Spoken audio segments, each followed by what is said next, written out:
নবী সাল্লাল্লাহু আলাইহি সাল্লাম আবু তালেবকে কালেমা পড়াবার জন্য কি পরিমাণ কাঁদছে, চেষ্টা করছে। শেষ মুহূর্তে বলছে, চাচা চাচা কালেমাটা পড়েন না চাচা। বলছে না, মানুষের কাছে বেইজ্জতি হব, পড়বো না, মানুষ লজ্জা দিবে। আল্লাহ নবী সাল্লাল্লাহু আলাইহি সাল্লাম বলছে, কানে কানে বলেন, আমি কাউকে শোনাবো না, আমি শুধু হাসরের মাঠে বলবো, মৃত্যু পর্যন্ত চাচা ওয়াদা দিলাম জগৎবাসীকে শোনাবো না আপনি ঈমান আনছিলেন, কানে কানে কন। আবু তালেব বলছে না, কানে কানেও বলবো না।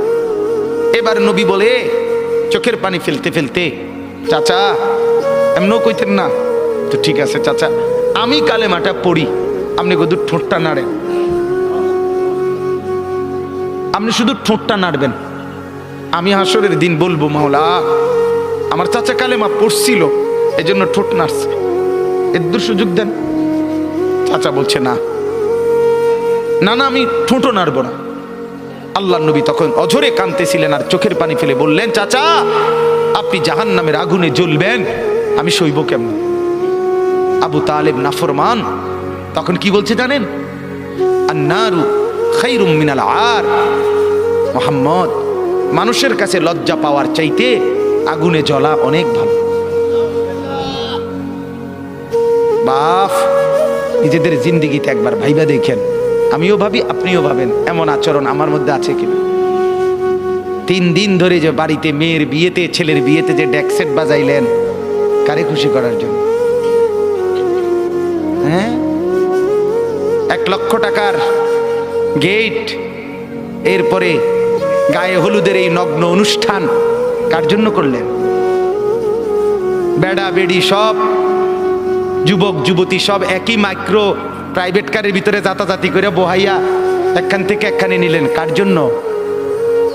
পুরা প্যান্ডেলের ভিতরে একসাথে বেড়া বেড়ি একত্রে খায়, নাচে, গায়, ফুর্তি করে, কার জন্য? শুধু সমাজ, সোসাইটি, পরিবেশ, সোসাইটি মেনটেন করছেন, সমাজ মেনটেন করছেন। ছেলেরা চাইছে, মেয়েরা চাইছে, বাচ্চারা চাইছে, এতে হেতে চাইছে, তো মালিক তিনি কি চাইছিল? ওনার কথা মনে হয় নাই?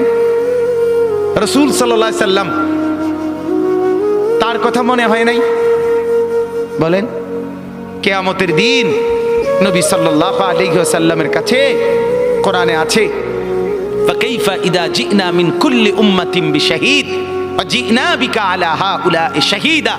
নবীকে বলছে আল্লাহ, বন্ধু আপনার উম্মতের প্রত্যেকের আমলনামা আমি আপনার হাতে দেখাবো, আপনার হাতে, আপনার সামনে পেশ করব, আপনি দেখে কথা বলবেন আমার কাছে, সুপারিশ আপনি কইরেন, মানা নাই, কিন্তু আপনি দেখে করবেন। রাসূলুল্লাহ সাল্লাল্লাহু আলাইহি সাল্লাম যদি হাসরের ময়দানে এরকম আমলনামা খুলে উল্টায় আর পৃষ্ঠার পর পৃষ্ঠা দেখে ফজর নাই, জোহর নাই, আসর নাই, মাগরিব নাই, এশা নাই, শনিবার রবিবার, মদ জুয়া, অবৈধ উপার্জন, গান বাদ্য, নাটক, সিনেমা, জিনা, ব্যভিচার, বেহায়া, বেপর্দা সব উল্টায়, আল্লাহ নবী সাল্লাল্লাহু আলাইহি সাল্লাম তখন বলবে, উম্মত কি এটা? উম্মত, আমার 23 বছরের এত চোখের পানির কথা একবারও মনে হয় নাই? কি আনছো এটা আমারে? উম্মত, তুমি জানো না আমি যে তায়েফের পাথরের আঘাতে পুরা পিঠ চালনির মতো জাজরা বানায় ফেলছে আমার? শোনো নাই তুমি? আমারে যে উহুদের ময়দানে দান দান শহীদ করে রক্তাক্ত করছে, তুমি শোনো নাই? আমি যে 14 দিন পেটে ক্ষুধার তাড়নায় পাথর বাঁধছিলাম, উম্মত তোমার মনে নাই?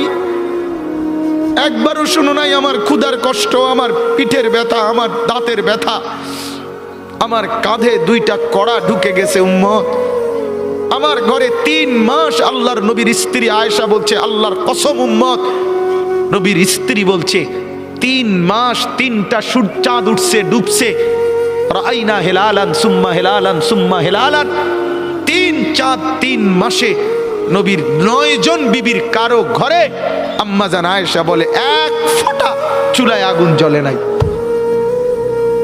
মা আওকাদাত ফি আবিয়াতে রাসূলিল্লাহ নারুন, নবীর একজন বিবির ঘরেও আগুন জ্বলে নাই।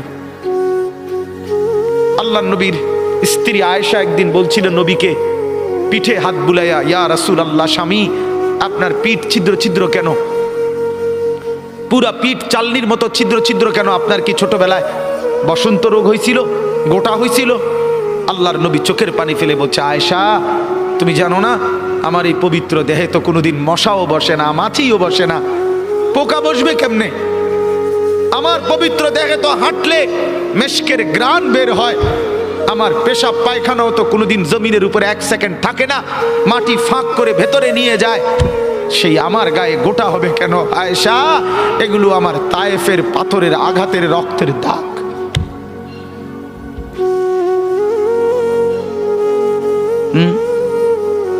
বলো না বাপ, কিছুই মনে হইল না? এভাবে ভুলে গেলেন, ভুলে গেলেন? রাসূলুল্লাহ সাল্লাল্লাহু আলাইহি সাল্লামকে একবারও মনে হলো না? আল্লাহকে ভালোবাসেন, নবীকে ভালোবাসেন, আখিরাত চিনেন? এই বাপ, আমি আপনাদের সন্তান, যে আল্লাহর কোরআন যে ধরে নাই, ছোঁয়ে নাই, পড়ে নাই, বিশ্বাস করেন পড়ার কোনো মজা, লেখার কোনো মজা, জ্ঞানের কোনো মজা, শিখার কোনো মজা, জানার কোনো মজাই সে পায় না। আপনি যেন কিছুই পান নাই, তেমন কিছু পান না। এ তুড়ি ফইরা এ ভাত তরকারি যায়, ইডি এমনি খাওয়া যায়, দূর মিয়া, এগুলো এমনি মিলান যায়। এ ভাত দুগের লাগে এত এত মেহনত করন লাগে না। অল্প কয়টা ভাতের জন্য, বিল্ডিং একখান করণের জন্য এত কিছু করতে হয় না, এত কিছু করতে হয় না। অতএব দয়া করে, মেহেরবানি করে, হাত জোর করে অনুরোধ, আপনি শিখেন, কোনো মানা নাই। আপনি বৈশ্বিক সব পড়া পড়েন, আপনি সব শিখেন, কিন্তু তার উপরে আল্লাহর কোরআন রাখেন, রাসূলুল্লাহ সাল্লাল্লাহু আলাইহি সাল্লামের সুন্নাহ রাখেন, দিন শিখেন, আল্লাহর কোরআন একটু একটু করে পড়তে শিখেন। আল্লাহ তাআলা আমাদের প্রত্যেককে তৌফিক দান করেন। নিয়ত করেন যে কোরআন পড়বেন ইনশাআল্লাহ। বলেন ইনশাআল্লাহ, বলেন জোরে সোরে বলেন ইনশাআল্লাহ। আল্লাহ তৌফিক দান করেন। একজন যুবক, আমার বাপ, আবারও বলছি, আবারও অনুরোধ করছি, জীবন শোনাটা, আল্লাহর কথা শোনাটা খামখেয়ালি বানায়েন না। ইডি হুজুররা কয় মাইতো নাই তান কইবই, আপনি আমি শুনলে শুনলাম, না শুনলে না, না না না, তা খামখেয়ালি না, খামখেয়ালি না। ও চিরেই, ও চিরেই আপনিও কবরে যাবেন, আমিও কবরে যাব, ঠিক কিনা বলেন না কেন? খুব দ্রুত। আল্লাহ তাআলা আমাদের প্রত্যেককে তৌফিক দান করেন।